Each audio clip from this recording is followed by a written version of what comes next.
Baakiyalakshmi சீரியலோட upcoming episode என்னன்னு பார்க்கலாம். கோபி பாக்கியா வீட்டில் உள்ள எல்லாரையும் கூப்பிட்டு ஒரு முக்கியமான விஷயம் பேச போறேன்னு சொல்றாரு. இதை கேட்டு வீட்டில் உள்ள எல்லாரும் அப்படி என்ன முக்கியமான விஷயத்த கோபி சொல்ல போறாருன்னு எதிர்பார்த்துட்டு இருக்கும்போது கோபி சொல்றாரு, என் பொண்ணு இனியாவுக்கு ஒரு நல்ல வாழ்க்கையை அமைச்சு கொடுக்கற வரைக்கும் பாக்கியா வீட்டில் நான் இருக்கணும்னு முடிவெடுத்திருந்தேன். ஆனா இந்த இனியா என் பேச்சை கேட்காம என் மனசை புரிஞ்சிக்காம போலீஸை வர வச்சு இவ்வளோ தூரம் அவமானப்படுத்துவான்னு நான் எதிர்பார்க்கல. இப்போ நான் என் பொண்ணுக்கு அவசியமே இல்லை. நான் இந்த வீட்டில் இருந்து ஒரு பிரயோஜனமும் இல்லைன்னு எனக்கு தெரிய வந்துருச்சு. நான் இந்த வீட்டை விட்டு வெளியில் போகலான்னு முடிவெடுத்திருக்கேன் அப்படின்னு சொல்ல ஈஸ்வரி கண்கலங்கி போய் என்ன கோபி சொல்கிற அப்படின்னு கேட்குறாங்க. ஆனால் கோபியோட பசங்களாக இருக்கட்டும், இனியா பாக்கியான்னு எல்லாரும் ரொம்ப அமைதியாக கோபி சொல்கிறத கேட்டுக்கிட்டே இருக்க உடனே ஈஸ்வரி, என்ன செடியா, என்ன இனியா ரெண்டு பேரும் அமைதியாக இருக்கீங்க? உன் அப்பா மேலே அவ்வளோ பாசம் வச்சுருந்தீங்க. ஹாஸ்பிட்டல்லேருந்து வரும்போது கூட பாக்கியாவை எதிர்த்து அவ்வளோ பிரச்சனை செஞ்சு இந்த வீட்டுக்கு கோபியை நாம் எல்லாரும் கூட்டிகிட்டு வந்தோம்ல. ஆனால் இன்னைக்கு உங்கள் அப்பா மன வேதனையோட இந்த வீட்டை விட்டு வெளியில் போகிறேன்னு சொல்கிறான். எல்லாரும் பார்த்துட்டு அமைதியாக நிற்கிறீங்க. அப்போ கோபி மேலே நீங்கள் எல்லாரும் உண்மையான பாசம் வைக்கல. கோபி வீட்டை விட்டு வெளியில் போனாலும் பரவாயில்லன்னு நினைக்கிறியா செலியா அப்படின்னு கேட்க உடனே அதுக்கு செலியனும், பாட்டி இதில் நான் என்ன முடிவெடுக்கிறதுன்னு எனக்கே ஒன்றும் புரியல பாட்டி. இனியா செஞ்சது பெரிய தப்பு தான். இனியாக்கு சொல்லி புரிய வைக்கிறத விட்டுட்டு நீங்கள் ரெண்டு பேரும் பெருசாக எங்களுக்கு தெரியாமல் திட்டம் போட்டு மாப்பிள்ளை வீட்டில் உள்ளவங்களை வர வச்சதும் எனக்கு கொஞ்சம் கூட பிடிக்கல. இதில் நான் தலையிட விரும்பலை. அப்பாவுக்கு எது பிடிக்குதோ அதை செஞ்சுக்கட்டும் அப்படின்னு அமைதியாகவே இருந்துடுறாரு செலியன். உடனே இனியாவும் எதையும் கண்டுக்காமல் இருக்கிறத பார்த்துட்டு, எனக்கு நல்லா தெரியுது கோபி, எல்லாரும் பாக்கியாவோட பேச்சை கேட்க ஆரம்பிச்சிட்டாங்க. எல்லாரும் பாக்கியா பக்கம் தான் இருக்கிறாங்க. உனக்கும் எனக்கும் சப்போர்ட் பண்ண இந்த வீட்டில் யாருமே இல்லை பாத்தியா. இனியா மேலே அவ்வளோ பாசம் வச்சுருந்த. இனியாவுக்காக தான் இந்த வீட்டில் தங்கணும் நீ முடிவெடுத்த. ஆனால் உன் பொண்ணு இனியா அவ பாட்டுக்கு நிற்கிறாளே அப்படின்னு சொல்ல உடனே இனியா பேச ஆரம்பிக்கிறாங்க. இதில் நான் என்ன பேசணும்னு நினைக்கிறீங்க நீங்கள்? முன்னாடிலாம் நானும் அப்பாவுக்கு சப்போர்ட் பண்ணிகிட்டு இருந்தேன். ஏன்னா அப்பா நான் என்ன சொன்னாலும் அதை ஏற்றுப்பாரு. ஆனால் இப்போ அப்பா அப்படி இல்லை. உங்கள் பேச்சை கேட்டு தேவையில்லாத வேலையெல்லாம் செய்கிறாரு. அம்மாவும் அப்பாவும் எப்போவோ பிரிஞ்சுட்டாங்க. மறுபடியும் அவங்க ஒன்று சேர்ந்து வாழவா போகிறாங்க? அப்புறம் அப்பா இந்த வீட்டில் இருந்து மட்டும் என்ன நடக்க போகுது? அம்மா அப்பாவை பிரிஞ்சதுக்கு அப்புறமா தனியாக நின்று சாதிச்சு காட்டணும்னு அவங்க விருப்பத்துக்கு வாழ்ந்துட்டு இருக்காங்க. அதே மாதிரி அப்பாவும் எங்கே இருந்தால் சந்தோஷம்னு நினைக்கிறாரோ அங்கே இருந்துக்கட்டுமே. அங்கே இருந்து அவர் பிஸ்னஸை நல்லபடியாக செஞ்சு முன்னேறட்டும். இதில் நான் என்ன தலையிட முடியும் பாட்டி? எனக்கு தான் திறமையாக எந்த முடிவும் எடுக்க தெரியாதுன்னு நீங்கள் தானே சொன்னீங்க. அப்பாவுக்காக நான் மட்டும் என்ன நல்ல முடிவாக எடுக்க போகிறேன்? இல்லை நான் சொன்னாதான் அப்பா கேட்க போகிறாங்களா? அப்பா என்ன செஞ்சாலும் அது எனக்கு சரிதான் அப்படின்னு சொல்லிடுறாங்க இனியா. உடனே இங்கே ஜெனியும், அங்கிள் இப்போ தான் நீங்கள் சரியான முடிவெடுத்திருக்கீங்க. இத்தனை நாள் இங்கே பாக்கியா ஆண்டி வீட்டில் தங்கிட்டு இருந்தீங்க. அதுக்காக பணமும் கொடுத்தீங்க. ஏதோ வாடகை வீட்டில் இருக்கிற மாதிரி தான் இருந்தீங்க. ஆனால் இந்த வீட்டில் நீங்கள் தங்கியிருந்த ஒவ்வொரு நாளும் ஒவ்வொரு பிரச்சனையை செஞ்சுட்டு இருந்தீங்க. ஆனால் இப்போ நல்ல முடிவெடுத்திருக்கீங்க. நீங்கள் வீட்டை விட்டு வெளியில் போய் உங்கள் வேலையை பாருங்கள். இன்னும் இங்கே இருந்தால் அது உங்களுக்கும் நல்லதில்லை, பாக்கியா ஆண்டிக்கும் நல்லது கிடையாது. இனியும் பாட்டி பேச்சை கேட்குறத விட்டுட்டு சரியான முடிவெடுத்திருக்கீங்க அப்படின்னு சொல்ல, ஜெனி என்ன பேசிகிட்டு இருக்கேன்னு தெரிஞ்சுதான் பேசுறியா? என் பையன் கோபி இந்த வீட்டில் இருக்கக்கூடாதுன்னு நீங்கள் நினச்சிக்கிட்டு கோபியை வீட்டை விட்டு வெளியில் அனுப்ப மட்டும் ஏன் எல்லாரும் இவ்வளோ ஆர்வமாக இருக்கீங்க? கோபி எனக்கு துணையாக இருக்கிறது உங்கள் யாருக்கும் பிடிக்கலையா? நான் அப்போ தனியாகவே இருந்து என்ன செய்யன்னு தெரியாமல் மன வேதனையிலேயே இருக்கணுமா அப்படின்னு ஈஸ்வரி அழுதுகிட்டே இருக்காங்க. உடனே இங்கே எழில் சொல்கிறாரு, அப்படிலாம் நாங்கள் நினைக்கல பாட்டி. அப்பா இப்போ எடுத்த முடிவு சரின்னு தோணுச்சு. அதனால தான் நாங்கள் இப்படி பேசிகிட்டு இருக்கோம். நீங்கள் ஏன் தனியாக இருக்க போகிறீங்க? அம்மா இனியா நாங்கள் எல்லாரும் இருக்கோம்ல. அப்பா இஷ்டத்துக்கு எங்கேயாவது போய் நிம்மதியாக சந்தோஷமாக இருக்கட்டும். அவர் எடுக்கிற முடிவு எல்லாமே தப்பாக தானே பாட்டி இருக்குது. அதனால தான் நாங்கள் எங்கள் விருப்பத்தை சொன்னோம். நீங்கள் அதை கேட்க தயாராக இல்லை. அப்புறம் என்ன பண்ணுறது? எனக்கு நிறைய வேலை இருக்குது, நான் கிளம்புறேன்னு ஒவ்வொருத்தரும் அவங்க வேலையை பார்க்க கிளம்புறாங்களே தவிர்த்து கோபி பேசுனதை யாருமே பெருசாக நினைக்கல. உடனே பாக்கியா, பார்த்தீங்களாத்த, ஏதோ உங்கள் பசங்க கோபி மேலே அவ்வளோ பாசம் வச்சுருக்கிறதா சொன்னீங்களே. கோபி செஞ்ச பிரச்சனையால் யாரும் கோபி இந்த வீட்டில் இருக்கணும்னு கொஞ்சம் கூட நினைக்கவே இல்லை. கோபி இப்போவாவது உங்கள் அம்மா பேச்சை கேட்காம தெளிவாக ஒரு முடிவெடுத்திருக்கீங்க. நீங்கள் பேசாமல் நான் இங்கே ரெஸ்டாரண்ட்லேருந்து வரதுக்குள்ளே நீங்கள் கிளம்பிருங்க. அதுதான் உங்களுக்கு நல்லது. இத்தனை நாள் இங்கே தங்க பணம் கொடுத்துருந்தீங்க. அது வரைக்கும் ரொம்ப சந்தோஷம். நீங்கள் எனக்காகலாம் காத்துட்ருக்க வேண்டாம். நீங்கள் இந்த வீட்டை விட்டு வெளியில் போகலாம் அப்படின்னு சொல்லிட்டு கிச்சனில் இருக்க வேலையை பார்க்க பாக்கியாவும் போயிடுறாங்க. உடனே ஈஸ்வரியும் ரொம்ப அழுகுறாங்க. வேண்டாம் கோபி, எனக்குன்னு இந்த வீட்டில் யார் இருக்கா பாரு. பாக்கியாவுக்கு சப்போர்ட் பண்ண எழில், செழியன், அமிர்தா, ஜெனி, ஏன் இனியா கூட மனசு மாறி இப்போ பாக்கியா பக்கம் இருக்கா. ஆனால் நான் தனியாக இருக்கணும். என்னை விட்டுட்டு நீ போயிடாத கோபி. இப்போ உங்கள் அப்பாவும் இல்லை, நீயும் உன் இஷ்டத்துக்கு வெளியில் போயிட்டேன்னா இவங்க எல்லாரும் என்னை நல்லா கவனிச்சிக்க மாட்டாங்க. இந்த வீட்டில் இருக்க யார் மேலேயும் எனக்கு நம்பிக்கையே இல்லை கோபி அப்படின்னு ரொம்பவே அழுகுறாங்க. உடனே கோபியும், என் பசங்க இப்படி பேசுனதுக்கு அப்புறமா இனியும் இந்த வீட்டில் இருந்தால் யாராவது என்னை மதிப்பாங்களா, இல்லை மதிப்பும் மரியாதையும் தான் கிடைக்குமா? ஒவ்வொரு நாளும் நீங்கள் தான் எனக்கு சமைச்சு கொடுக்குறீங்க. பாக்கியா கிட்ட சமைச்சு கொடுன்னு கூட கேட்க முடியல. எந்த உரிமையும் இல்லாமல் இந்த வீட்டில் நான் ஏமா இங்கே தங்கிட்டு இருக்கணும். அதான் இனியா சொன்னாலே, இனி நானும் பாக்கியாவும் ஒன்று சேர முடியாது. டிவோர்ஸ் ஆனதுக்கப்புறமா நான் இங்கே தங்கியிருக்கிறது பெரிய தப்புன்னு பசங்க எல்லாரும் சொல்லும்போது நான் மட்டும் தலை குனிஞ்சிக்கிட்டே அதை கேட்கணுமாமா? நான் கிளம்புறது தாமா நான் எடுத்த நல்ல முடிவுன்னு சொல்லி கோபி இனி ஈஸ்வரிக்கு புரிய வைக்க பார்க்குறாரு. இங்கே பாக்கியா கிச்சனில் வேலை பார்த்துட்டு இருக்கும்போது செல்வி சொன்னது அவங்களுக்கு ஞாபகம் வருது. இன்னைக்கு ஆகாஷ்க்கு பரீட்சையாச்சே. ஆகாஷ் வந்து பரீட்சைக்கு போகணும்னு சொன்னதுனால இன்னைக்கு செல்வி ரெஸ்டாரண்ட்டுக்கு வர ரொம்ப நேரமாகும்னு வேற சொன்னாலே. என்ன ஏது ஆகாஷ் எப்படி இருக்கான்னு முதல்ல கேட்டுருவோம் அப்படின்னு தன்னுடைய ரூமுக்கு போய் இங்கே செல்விக்கு ஃபோன் பண்ணுறாங்க இங்கே பாக்கியலக்ஷ்மி. உடனே செல்வியும், அக்கா சொல்லுக்கா, என்ன இப்போ ஃபோன் பண்ணியிருக்கேன்னு கேட்க, ஆகாஷ் நல்லா இருக்கானா, நல்லா படித்தானா, நான் சொன்னேன்னு நல்லா பரீட்சை எழுத சொல்லு.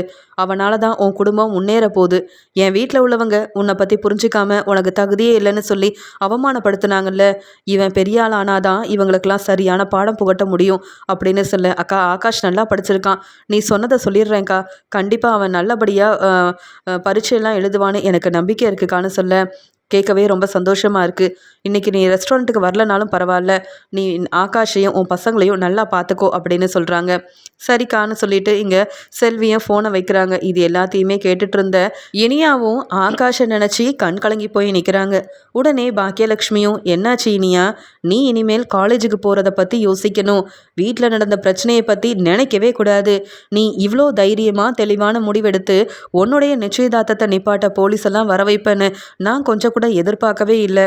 என்னை விட தெளிவான முடிவை வர வர நீ தான் எடுக்கிற அப்படின்னு சொல்லி புகழ்ந்து பேசிகிட்டு இருக்கும்போது இங்கே இனியாவும் கண் கலங்கிக்கிட்டே மெதுவா, அம்மா நீங்கள் செல்வி ஆண்டிக்கிட்ட ஃபோனில் பேசுனதை கேட்டேன். ஆகாஷுக்கு இன்னைக்கு பரீட்சை இருக்குல்லம்மா, ஆகாஷ் நல்லா இருக்கானான்னு கேட்கும்போது, ஆகாஷ் நல்லா இருக்கான், அவன் நல்லா படிச்சிருக்கான், அவன் கண்டிப்பாக பெரிய ஆளாவான்னு எனக்கும் செல்விக்கும் நம்பிக்கை இருக்குது. அதே மாதிரி நீயும் படித்து முன்னேறணும், யாரை பற்றியும் யோசிக்க வேண்டாம், புரியுதா அப்படின்னு சொல்ல. அம்மா நான் ஒன்று சொல்லுவேன், நீங்கள் என்னை தப்பாக நினைக்க மாட்டீங்கல்ல அப்படின்னு கேட்குறாங்க. நான் உன்னை எப்பயும் தப்பாக நினைக்க மாட்டேன். நான் ஒன்றும் உன் பாட்டி மாதிரியோ உன் அப்பா மாதிரியோ உன்னை என்றைக்கும் சந்தேகப்பட்டதே இல்லையே அப்படின்னு சொல்ல. ஆகாஷை ஒரே ஒரு முறை பார்க்கணும், அவன் பரீட்சைக்கு போகிறதுக்கு முன்னாடி அவன்கிட்ட கொஞ்சம் பேசணுமா. இப்போ நான் விரும்பின ஆகாஷ்கிட்ட பேச போகணும்னு ஆசைப்படலை, என் ஃப்ரெண்டு ஆகாஷ்கிட்ட பேசணும்னு நினைக்கிறேன். அதுக்காக என்னை செல்வி ஆண்டி வீட்டுக்கு கூட்டிகிட்டு போகிறீங்களான்னு சொல்ல. என்ன பேசுகிற நீ, இப்போ அங்கே போனால் உன் அப்பா பாட்டிக்கிட்டெல்லாம் தெரிஞ்சால் சும்மா விட்டுருவாங்களா, மறுபடியும் பிரச்சனை வருமே அப்படின்னு சொல்ல. அம்மா நீங்கள் எனக்கு உதவி செய்யலைனாலும் பரவாயில்ல, அண்ணன் யாரையாவது கூட்டிகிட்டு போக சொல்லுங்கம்மா, நீங்கள் என் கூடவே இருங்கம்மா, நான் எந்த தப்பையும் செய்ய மாட்டேம்மா, நீங்கள் தான் என் மேலே ரொம்ப நம்பிக்கை வச்சுருக்கீங்கல்ல அப்படின்னு பேசிகிட்டு இருக்கும்போதே அங்கே எழில் வராரு. எழில் இதை கேட்ட உடனே, என்ன இனியா மறுபடியும் ஆகாஷ் கிட்ட பேசணும்னு நினைக்கிறியான்னு கேட்க, என் ஃப்ரெண்டு ஆகாஷ் கிட்ட பேசணும்னு நினைக்கிறேன்னா, என்னை எல்லாரும் புரிஞ்சுக்கிட்டீங்கல்ல, நான் தப்பு செய்ய மாட்டேன்னு நம்பிக்கை இருக்குல்ல, நான் அம்மாவுக்கு சத்தியம் பண்ணி வச்சுருக்கேன், சத்தியம் பண்ணியிருக்கேம்மா, அதனால கண்டிப்பாக நான் எந்த தப்புமே செய்ய மாட்டேன்னா அப்படின்னு சொல்ல. நாங்கள் உன்னை நம்புகிறோம், போயிட்டு சீக்கிரமாக வந்துடணும் அப்படின்னு இங்கே பாக்கியா சொல்கிறாங்க. இதை கேட்டுட்டு ரொம்ப சந்தோஷப்படுறாங்க இனியா. உடனே செழியனும், நான் உன்னை கூட்டிகிட்டு போகிறேன், பாட்டியோ அப்பாவோ என்ன கேள்வி கேட்டால் நான் பார்த்துக்கிறேன், அதான் அம்மா கிட்ட சொல்லிட்டல்ல, அம்மாவே நீ போயிட்டு வரலான்னு சொன்னதுக்கப்புறமா உன்னை கேள்வி கேட்க வேற யாருக்கும் இங்கே தகுதி கிடையாது, யாருக்கும் தெரியாமல் ஒன்றும் நீ அந்த ஆகாஷை பார்க்க போகலையே, நான் உன் கூட வரேன், அம்மா கிட்டேயும் நீ கேட்டுட்ட, இந்த விஷயம் அம்மாவுக்கும் எனக்கும் தெரியும் தானே, அதனால் உன்னை யாரும் தப்பாக நினைக்க மாட்டாங்க, நானே கூட்டிகிட்டு போகிறேன் அப்படின்னு எழில் சொல்லும்போது இதை கேட்ட இனியா ரொம்ப சந்தோஷப்படுறாங்க. அப்பாவும் பாட்டியும் தான் என்னை புரிஞ்சுக்கல, ஆனால் நான் சொன்னதை கேட்டு அம்மா கோவப்படுவாங்கன்னு நினச்சா ஆகாஷை பார்க்க போகலான்னு அம்மாவும் ஒத்துக்கிட்டாங்க, இங்கே என் அண்ணனும் நானே கூட்டிகிட்டு போகிறேன்னு சொல்கிறாங்க.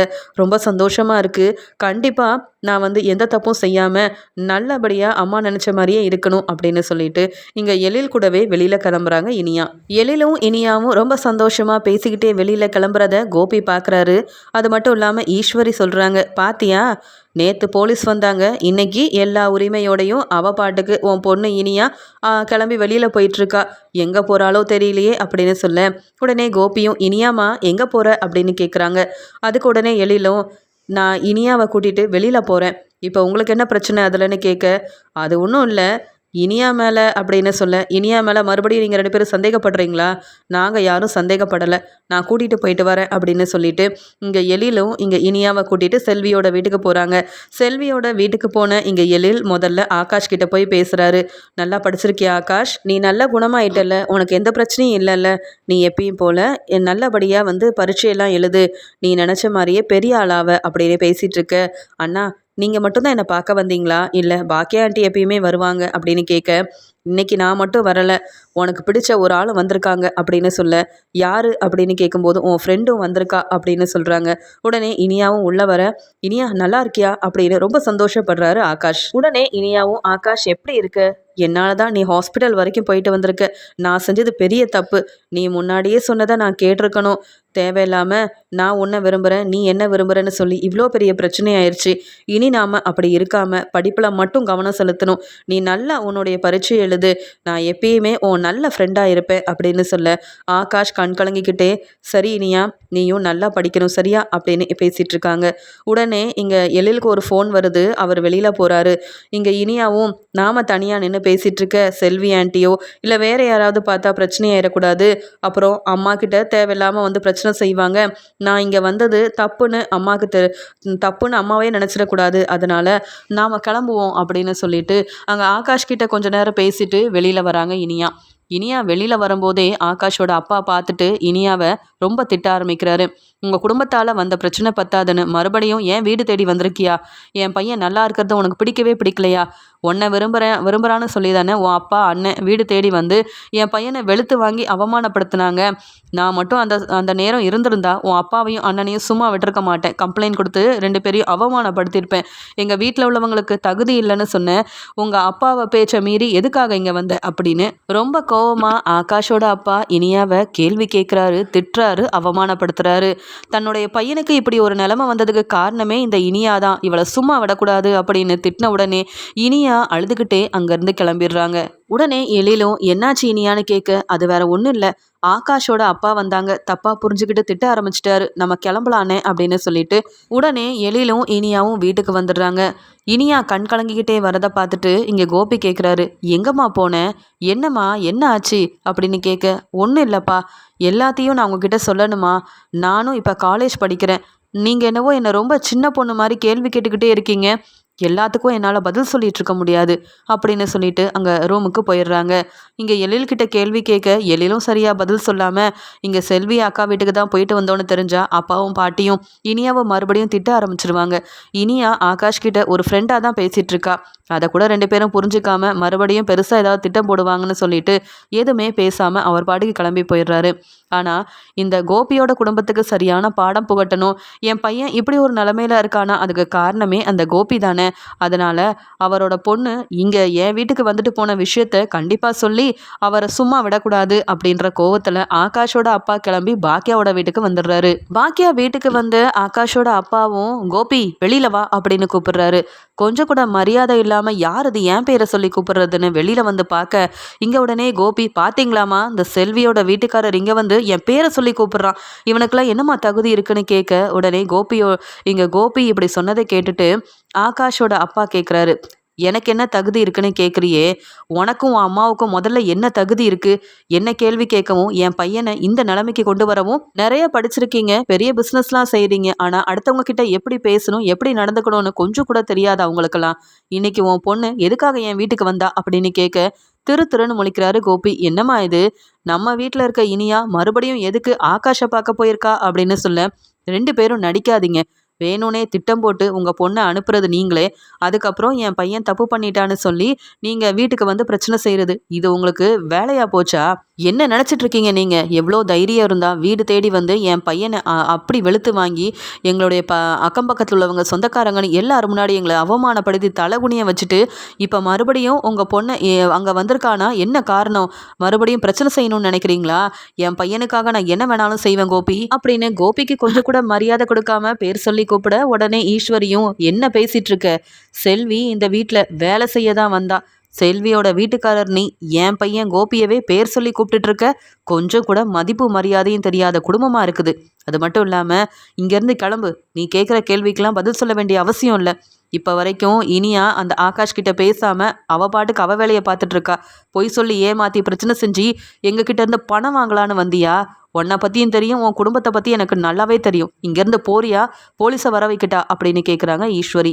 உடனே இங்கே செல்வியோட வீட்டுக்காரரும் நீங்கள் போலீஸை வர வைங்க, நடந்த எல்லாத்தையும் நானே சொல்லி நியாயம் கேட்குறேன், அதுக்கப்புறம் போலீஸ் யாரை கூட்டிகிட்டு போகிறாங்கன்னு நான் பார்க்க தானே போகிறேன்னு சொல்ல கோபியும் அம்மா கொஞ்சம் பொறுமையாக இருங்கம்மா, என்ன நடந்ததுன்னே தெரியாமல் நாம பாட்டுக்கு இப்படி பேசிகிட்டு இருந்தால் சரிப்பட்டு வராது, இனியாமா கொஞ்சம் கீழே வா அப்படின்னு சொல்லி கூப்பிடுறாங்க. அங்கே எழிலும் வந்து நிற்கிறாரு. உடனே இனியாவை பார்த்து ஈஸ்வரி கேட்குறாங்க, பாத்தியா வீடு தேடி வந்து மறுபடியும் ஒன்னால் அவமானப்படுத்திட்டு இருக்காங்க இந்த செல்வி வீட்டில் உள்ளவங்க. ஏதோ நீ அந்த ஆகாஷை பார்க்க போனியா, அந்த ஆகாஷோட அப்பா உன்னை திட்டி அனுப்புனாரா, இதெல்லாம் நடந்ததா இனியான்னு கேட்க பாட்டி அப்படின்னு சொல்கிறாங்க. அப்போ நீ அங்கே தான் போயிட்டு வந்தியா இவ்வளோ நேரமா அப்படின்னு கேட்க உடனே எழிலும் நான் தான் கூட்டிகிட்டு போனேன்.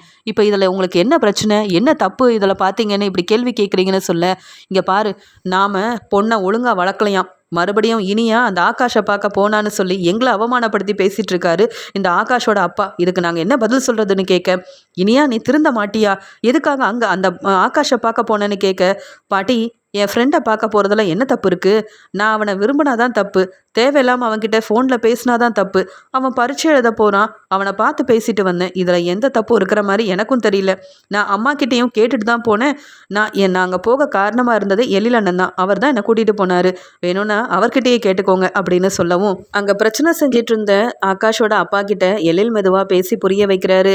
ஏதோ சின்ன விஷயம் நடந்துருச்சு, இதை பெருசாக்காதீங்க, எங்கள் அண்ணனும் என் அப்பாவும் செஞ்ச தப்புக்கு உங்கள் எல்லார்கிட்டையும் நான் வேணா மன்னிப்பு கேட்குறேன், அது மட்டும் இல்லாமல் இனி இவங்க 2 பேர் கடையிலையும் எந்த பிரச்சனையும் வராமல் நான் பார்த்துக்கிறேன், என் தங்கச்சி ரொம்ப நல்ல பொண்ணு, அவள் இப்போ நல்லா படித்து முன்னேறணும்னு படிப்பில் மட்டும்தான் கவனம் செலுத்திட்டு இருக்கா, எந்த தப்பான ஒரு எண்ணத்துலையும் அவங்க ஆகாஷை பார்க்கறதுக்கு இனியா வரவே இல்லை, நானும் தான் அங்கே இருந்தேன், நீங்கள் பேசுனதெல்லாம் கேட்டேன், ஆனால் இப்படி வீடு வரைக்கும் வருவீங்கன்னு நான் எதிர்பார்க்கவே இல்லை அப்படின்னு கோவமாக இருந்த ஆகாஷோட அப்பாவுக்கு சொல்லி புரிய வச்சு அங்கேருந்து எழில் அனுப்பிடுறாரு. ஆனால் இதெல்லாம் பார்த்துட்டு இருந்த ஈஸ்வரியால் தாங்க முடியல. பாத்தியா கோபி, இந்த இனியா ரொம்ப தெளிவாக இருக்கான்னு பாக்கியா நம்பிட்டு இருக்கா, ஆனால் பாக்கியாவையும் வீட்டில் உள்ளவங்களையும் ஏமாத்திட்டு நம்ம முன்னாடியே அந்த ஆகாஷை போய் பார்த்துட்டு வந்திருக்கா. வீட்டுக்கு வந்து அந்த ஆகாஷோட அப்பா அந்த பேச்சு பேசுறதுக்கு காரணம் இந்த இனியா தானே அப்படின்னு இனியா நின்றுட்டு இருக்கும் போதே எழில் முன்னாடியும் கோபி முன்னாடியும் இனியாவை பலார்னு வெளுத்து வாங்குறாங்க ஈஸ்வரி. நீ எங்களை அவமானப்படுத்தினது உனக்கு போதவே போதாதா, செல்வியோட வீட்டுக்கு போனது பெரிய தப்புன்னு உனக்கு தெரியாதா, அந்த ஆகாஷால தான் பெரிய பிரச்சனை வந்திருக்கு, உன் அப்பாவும் உன் அண்ணனும் போய் அந்த ஆகாஷை வெளுத்து வாங்கிட்டு வந்திருக்காங்க, மறுபடியும் உங்கள் அம்மா செல்விக்கு சப்போர்ட் பண்ணுற மாதிரி நீ மறுபடியும் ஆகாஷ்க்கு சப்போர்ட் பண்ணிட்டு இருக்கியா, திருந்த மாட்டியா நீ, இதுக்காக தான் நீ படிப்பில் என்றைக்கும் கவனம் செலுத்த மாட்டேன், உனக்கு ஒரு கல்யாணத்தை பண்ணி வைக்கணும்னு நிச்சயத்தெல்லாம் ஏற்பாடு பண்ணி சொந்தக்காரங்களை வர வச்சா அப்பையும் அவமானப்படுத்துகிற, இங்கே போலீஸை வர வச்ச திமிரில் நான் என்ன வேணாலும் செய்வேன் அப்படின்னு நினச்சிக்கிட்டு எங்கள் கிட்டேயே பொய் சொல்லிட்டு ஆகாஷை பார்க்க போயிருக்கேன், உனக்கு எவ்வளோ தைரியம் இருக்கும், உன் அப்பாவை அந்த பேச்சு பேசிட்டு போகிறான் அந்த ஆகாஷோட அப்பா, இதெல்லாம் பார்த்துட்டு நான் சும்மா இருக்கணுமா அப்படின்னு ரொம்ப கோவமாக திட்டிக்கிட்டே இருக்க இங்கே உடனே இனியா அழ ஆரம்பிக்கிறாங்க. இதுக்காக தான் இந்த கோபி இந்த வீட்டில் இருக்கக்கூடாதுன்னு நீ நினைக்கிற, உங்கள் அப்பா கோபி இந்த வீட்டில் இருக்கும்போதே இவ்வளோ தைரியமாக ஆகாஷை போய் பார்த்துட்டு வந்திருக்கேன்னா,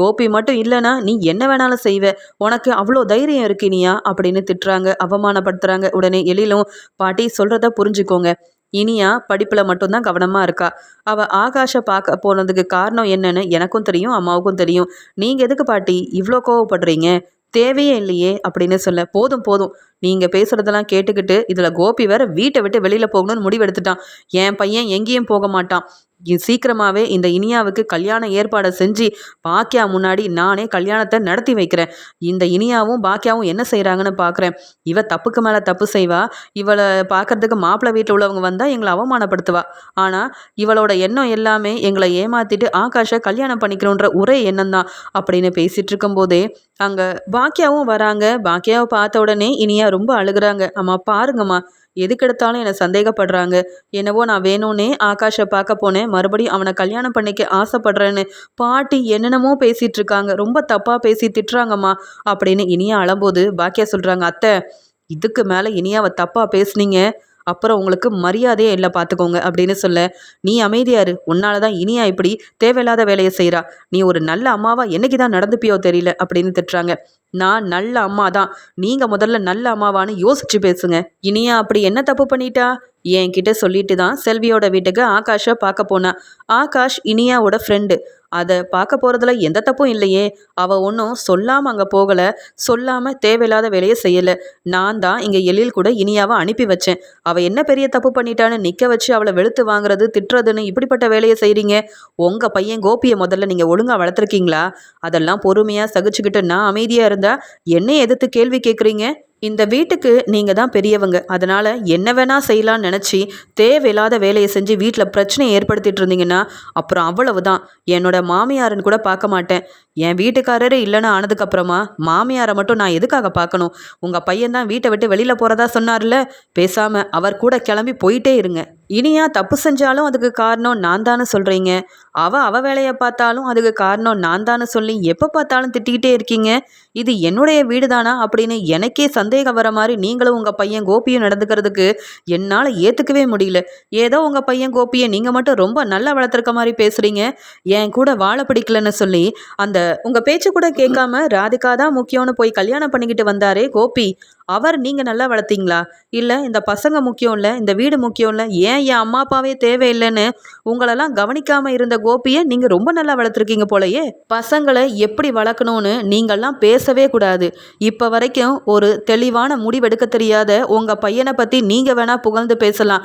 அவர் கூட வாழ்ந்து அவமானப்பட்டு அவர் வேண்டவே வேண்டான்னு முடிவெடுத்த ஏன் கிட்ட உங்கள் பையனை பற்றி பெருமையாக பேசுனீங்கன்னா பார்த்துட்டு சும்மா இருக்க மாட்டேன்.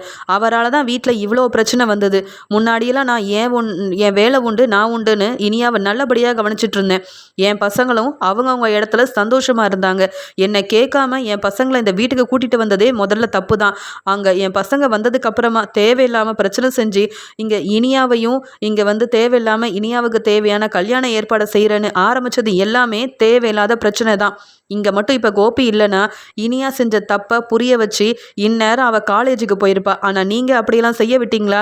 என்னை முடிவெடுக்க விடாமல் நீங்களா ஒரு முடிவெடுத்து வீட்டில் இப்படி பிரச்சனைக்கு மேலே பிரச்சனை செய்கிற நீங்கள் 2 பேரும் இந்த வீட்டில் இருக்கவே கூடாது. அது மட்டும் இல்லாமல் என்னை பற்றியும் இனியாவை பற்றியும் தப்பாக பேச முதல்ல உங்கள் 2 பேருக்கும் எந்த தகுதியும் இல்லை, எந்த உரிமையும் இல்லை.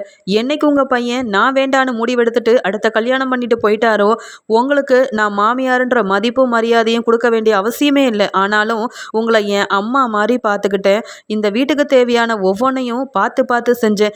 என் கஷ்டம் உங்களுக்கு தெரியக்கூடாதுன்னு தான் நான் என்ன வேதனைப்பட்டாலும் பரவாயில்லைன்னு பொறுமையாக இருந்தேன். ஆனால் மறுபடியும் என் வழியில் மட்டும்தான் நீங்கள் 2 பேரும் தலையிடுறீங்க. என்னை சந்தோஷமாக இந்த வீட்டில் இருக்க விடாமல் செய்கிறது நீங்கள் 2 பேரும் தான். என் பசங்க என் கூட இருக்கட்டும், அவங்கள எப்படி பார்த்துக்கணும்னு எனக்கு தெரியும். ஆனால் என் முன்னாடியே என் பொண்ணு இனியாவை தப்பாக பேசுனீங்கன்னா நான் பார்த்துட்டு சும்மாவே இருக்க மாட்டேன். என்ன கோபி, நான் வரதுக்குள்ளே இந்த வீட்டை விட்டு கிளம்புங்கன்னு சொன்னேன். நீங்கள் பாட்டுக்கு பொறுமையாக நின்றுட்டு இருந்தா என்ன அர்த்தம்? கிளம்புங்க உங்கள் அம்மாவை கூட்டிகிட்டு அப்படின்னு சொல்கிறாங்க பாக்கியா. உடனே அமிர்தாவும் ஆமாம்மா, என்னைக்கு நாங்கள் இங்கே வந்தோமோ அன்னையிலேருந்து பிரச்சனை தான். நாங்கள் இப்படி பிரச்சனையாக இருக்கிற வீட்டுக்கு வராமையே இருந்திருக்கலான்னு நான் கூட எழில்கிட்ட சொல்லிகிட்டே இருந்தேன். எங்கள் வீட்டில் நாங்கள் தனியாக இருக்கும்போது கூட சந்தோஷமாக தான் இருந்தோம். ஆனால் இங்கே பாட்டி என்ன சொல்லுவாங்களோ எப்போ என்ன பேசுவாங்களோன்னு தெரியாமல் இந்த வீட்டுக்கு வந்ததுலேருந்து பயந்துக்கிட்டே இருக்க வேண்டியதாக இருக்குது அப்படின்னு அமிர்தா இங்கே ஈஸ்வரியை பார்த்து சொல்கிறாங்க. இங்கே உடனே கோபி இனியா கிட்ட கேட்குறாங்க, என்ன இனியாமா, உன் நல்லதுக்காக தான் நானும் பாட்டியும் பேசிகிட்டு இருக்கோம். நீ மட்டும் இன்னைக்கு ஆகாஷை பார்க்க போகலன்னா ஆகாஷோட அப்பா வீட்டுக்கு எங்களை அவமானப்படுத்தியிருக்க மாட்டாருல்ல. நீ இப்படி செஞ்சது தப்புன்னு சொன்னால் உனக்கு சப்போர்ட் பண்ணி பாக்கியா எப்படி பேசுகிறா பாத்தியா? அப்போ இந்த அப்பா உனக்கு வேண்டாமா? நான் சொல்கிற எதையும் நீ கேட்கவே மாட்டியா இனியாமா அப்படின்னு சொல்கிற. வேண்டவே வேண்டாம்ப்பா, நீங்கள் எனக்கு வேண்டவே வேண்டாம். பாட்டியை கூட்டிகிட்டு முதல்ல கிளம்பி வீட்டை விட்டு வெளியில் போங்க. நீங்கள் செஞ்சால் அது தப்பு இல்லை, ஆனால் நான் செஞ்சால் அது பெரிய தப்பு. அப்படி தானப்பா? நாங்கள் எல்லாரும் வளர்ந்துருக்கோம், படிச்சுட்ருக்கோம். என் அண்ணன்களுக்கெல்லாம் கல்யாணமானப்போ நீங்கள் இன்னொரு கல்யாணம் பண்ணிக்கிட்டு போனீங்க. ஏன்னா ராதிகாவை நான் ரொம்ப விரும்புகிறேன், ராதிகா கூட வாழ ஆசைப்படுறேன்னு சொன்னீங்களே, அப்போ உங்களுக்கு அதெல்லாம் அசிங்கமாக தெரியலையாப்பா? கல்யாணமான நீங்க அந்த ராதிகாவை விரும்பினா அது தப்பு கிடையாது, அது அசிங்கம் கிடையாதுல்லப்பா. ஆனால் படிக்கிறேன்னா ஏதோ சின்னதாக ஒரு தப்பு செஞ்சுட்டேன், அதையே சொல்லி காமிச்சு நான் எப்பயுமே அந்த தப்பை தான் செய்வேன்னு என் மேலே சந்தேகப்பட்டு இப்படி எல்லாரும் முன்னாடி அவமானப்படுத்திக்கிட்டே இருக்கீங்களே, அதை மட்டும் என்னால் எப்படி ஏற்றுக்க முடியும்? என்ன அசிங்கப்படுத்தும் போது மட்டும் உங்களை பற்றி நீங்கள் ஏன்பா நினச்சி பார்க்க மாட்டேங்கிறீங்க? உங்களால் அம்மா என்னைக்காவது ஒரு நாளாவது சந்தோஷமாக இருந்திருக்கிறாங்களா? இல்லை உங்களை டிவோர்ஸ் பண்ணிட்டு தான் அம்மாவை சந்தோஷமாக இருக்க விட்டீங்களா? இப்போ வரைக்கும் உங்களால் பிரச்சனையை மட்டும்தான் அம்மா அனுபவிச்சுட்டு இருக்காங்க. என்னைக்கு நீங்கள் வீட்டை விட்டு வெளியில் போகிறீங்களோ அன்னைக்கு தான் மறுபடியும் அம்மா சந்தோஷமாக இருப்பாங்க போல. நீங்கள் பேசாமல் உங்களை பற்றி யோசிச்சுட்டு அப்புறம் என் மேலே என்ன தப்பு இருக்குன்னு என்னை பற்றி பேசுங்கப்பா. நீங்கள் இது வரைக்கும் செஞ்சது எல்லாமே தப்பு தான். ஆனாலும் உங்கள் மேலே உள்ள பாசத்தில் என் அப்பா என் கூடயே இருக்கணும்னு நினச்சேன். பாட்டி பேச்சை கேட்டுக்கிட்டு என் மனசை புரிஞ்சிக்காம நீங்கள் தேவையில்லாமல் என்னென்னவோ செஞ்சிட்டீங்க. அதான் உங்களை நிற்க வச்சு நான் இப்படி உங்களை அவமானப்படுத்த வேண்டியதாக போச்சு, கேள்வி கேட்க வேண்டியதாக போச்சு. எனக்கு நீங்கள் வேண்டாம், உங்களை நான் அப்பான்னு கூப்பிட விரும்பவே இல்லை. நான் அம்மா கூடயே இருந்துக்கிறேன்ப்பா. இனி உங்களை பார்க்கணுன்னு நினச்சி நான் ஃபோனில் கூட பேச மாட்டேன். ஏன்னா நீங்களும் பாட்டியும் சேர்ந்துக்கிட்டு அப்படிப்பட்ட வேலையை செஞ்சு என்னை ரொம்ப அவமானப்படுத்தி என் மனசை வேதனைப்படுத்தியிருக்கீங்க. நான் படிக்கவே கூடாதுன்னு நினைக்கிறீங்கள? நான் இப்போ சொல்கிறேன்ப்பா, நான் அம்மாவுக்கு சத்தியம் பண்ணி கொடுத்த மாதிரியே நல்லபடியாக படித்து முன்னேறுவேன். அதெல்லாம் பார்க்க தான் நீங்கள் போகிறீங்க. ஏன் முன்னாடி எனக்காக அம்மாவை அவமானப்படுத்தி பேசுகிற எதையும் என்னால் தாங்கிக்கவே முடியாது. ஏன்னா அதுக்கு அப்படி பேச உங்கள் யாருக்கும் எந்த தகுதியும் இல்லை. நீங்கள் எங்கள் அம்மா வேண்டான்னுட்டு உங்கள் வாழ்க்கையை தேடிக்கிட்டீங்க. ஆனால் இப்போ வரைக்கும் அம்மா எதை பற்றியும் யோசிக்காமல் இந்த குடும்பத்துக்காகவும் எங்களுக்காகவும் கஷ்டப்பட்டு வேலை செஞ்சு உழைச்சிட்டு இருக்காங்க. அப்படி உழைக்கிற அவங்களையும் நீங்கள் அவமானப்படுத்துகிறீங்க, கண்டுக்காமல் எப்போ பார்த்தாலும் திட்டிக்கிட்டே இருக்கீங்க. இதெல்லாம் நீங்கள் செய்யக்கூடாதுன்னா இந்த வீட்டில் பாட்டியும் இருக்கக்கூடாது, நீங்களும் இருக்கக்கூடாது. பேசாமல் 2 பேரும் எங்கள் அம்மா சொன்ன மாதிரியே எங்கள் அம்மா வீட்டிலேருந்து வெளியில் போங்க. அதான் இந்த வீட்டுக்காக பணத்தெல்லாம் வாங்கிட்டீங்கல்ல, அப்புறம் இங்கே தங்க வேண்டிய அவசியம் என்ன இருக்குது? என்ன தான் வாடகை மாதிரி பணத்தை கொடுத்தாலும் வாடகைக்கு இருக்க மாதிரி அமைதியாக இருந்தால் பரவாயில்ல. நீங்கள் என்னவோ உங்கள் இஷ்டத்துக்கு ஒவ்வொரு முடிவாக எடுக்கிறீங்க. பாட்டியோட பேச்சை கேட்டுக்கிட்டு பேசாமல் இங்கேருந்து கிளம்பிருங்கப்பா. உங்கள் முகத்தில் முழிக்கவும் பிடிக்கல, உங்ககிட்ட பேசவும் பிடிக்கல அப்படின்னு கோபியை அவமானப்படுத்த வேற வழி இல்லாமல் கோபி தன்னுடைய ரூமில் போய் இனியா பேசுனதெல்லாம் நினச்சி பார்த்து தாங்க முடியாமல் தன்னுடைய பையெல்லாம் எடுத்துட்டு அழுதுகிட்டே வெளியில் வராரு. உடனே ஈஸ்வரியும், கோபி நீ போயிட்டா நான் மட்டும் எப்படிப்பா தனியாக அந்த வீட்டில் இருக்கிறது அப்படின்னு கேட்க, உடனே பாக்கியா சொல்கிறாங்க, ரொம்ப சந்தோஷம் அத்தை, உங்கள் பையன் கூடயே கிளம்பி போங்க. ஏன்னா இத்தனை நாள் அவர் தானே உங்களை நல்லா பார்த்துக்கிட்டாரு. என் அருமை தெரியாத யாரும் இந்த வீட்டில் இருக்கவே வேண்டாம். இத்தனை நாள் கஷ்டப்பட்டு உங்களை எல்லாரையும் பார்த்துக்கிட்டது தப்புன்னு புரிஞ்சுக்கிட்டேன். கோபி உங்கள் அம்மாவை கூட்டிகிட்டு கிளம்புங்க கோபி அப்படின்னு பாக்கியா சொல்கிறாங்க. என் பொண்ணு இனியாவே என்னை இந்த கேள்வி கேட்டு அவமானப்படுத்தி வீட்டை விட்டு போக சொன்னதுக்கப்புறமா இன்னும் இங்கே இருந்தால் சரிப்பட்டு வராதுன்னு கண் கலங்கின கோபி இனியாவை பார்த்துக்கிட்டே வேற வழி இல்லாமல் ஈஸ்வரியவும் கூட்டிகிட்டு பாக்கியா வீட்டிலேருந்து வெளியில் வந்துடுறாரு. உடனே ஜெனி சொல்கிறாங்க, ஆண்டி நீங்கள் எடுத்த முடிவு ரொம்ப தெளிவான முடிவு. அதே மாதிரி இங்கே இனியாவும் ரொம்ப தெளிவாக இங்கே கோபி அங்கிளுக்கு சரியான பதில் கொடுத்துருக்கா. அதனால தான் அவமானப்பட்டு 2 பேரும் வீட்டை விட்டு வெளியில் போயிட்டாங்க. இனியாவது இந்த வீட்டில் நீங்கள் சந்தோஷமாக இருங்க பாக்கியா ஆண்டி அப்படின்னு ஜெனி சொல்கிறாங்க. இங்கே இனியா மட்டும் இல்லாமல் வீட்டில் உள்ள எல்லாரும் பாக்கியாவுக்கு சப்போர்ட் பண்ணி பேசுகிறத கேட்டு தாங்க முடியாமல் கண் கலங்கிக்கிட்டே போகிறாங்க ஈஸ்வரி.